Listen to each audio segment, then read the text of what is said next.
8h15, Nico Saliagas. Le ministre de l'Action et des Comptes Publics, Gérald Darmanin, est votre invité. David Decamp. Bonjour Gérald Darmanin. Monsieur. Bonjour.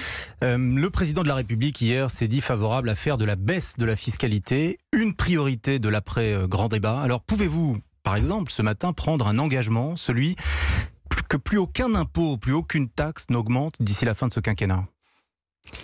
Ce qui est certain, c'est que nous l'avons déjà fait. Nous sommes le gouvernement qui a le plus baissé les impôts depuis ces 40 dernières années. Nous avons baissé l'impôt sur les sociétés, la taxe d'habitation, nous avons supprimé des impôts, le prélèvement forfaitaire unique, évidemment l'ISF qui fait parler de lui.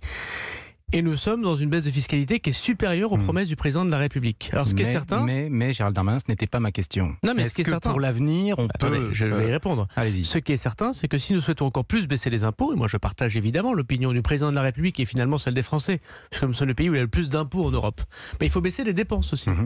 Et dans ce grand débat, moi j'entends beaucoup de propositions autour de la fiscalité, en hausse ou en baisse, ou en changement, et assez peu dans les dépenses. Nous sommes un système, et chacun peut le comprendre derrière... son transistor aujourd'hui, si on a trop de dépenses, il faut des recettes.